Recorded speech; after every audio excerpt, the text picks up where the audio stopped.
Before you raise a glass, you're going to want to designate a driver.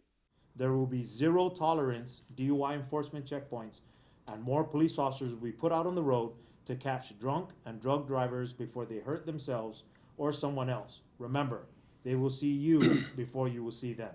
If increased police presence on Guam's highways isn't sobering enough, Police Chief Joe Cruz says the stats should be.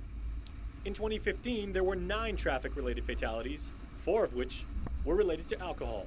The best defense we have is to combat drunk and drug driving through aggressive education and enforcement.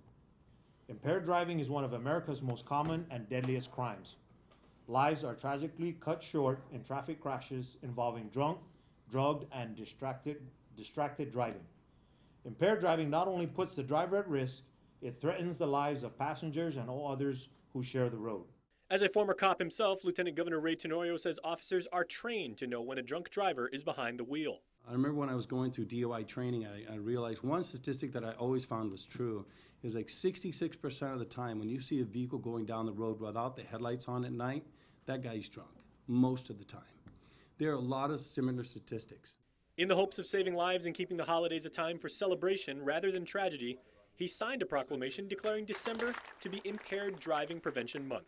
The statistics that bother me the most is the number of people that die needlessly because they just drove without calling somebody out or, saying, hey man, can I sleep over? Or, trying to reach out to somebody to be able to save their life. And keeping with saving lives, there's one arrest that he'll never forget. It was just a typical DUI arrest. And I really appreciated when he said to me, thank you for arresting me. Because it's the first time I ever actually had a DUI arrestee say, thank you for arresting me. I could have killed myself. I could have killed someone else. I've got kids. And when we get to this time of year, of course, there's a lot of reasons to celebrate, but there's also a lot of reasons to think before you start celebrating. The Drive Sober or Get Pulled Over annual campaign runs from December 14th through New Year's Day. The campaign's a partnership between DPW's Office of Highway Safety, GPD, the airport's police division, and the Port Authority of Guam's Port Police.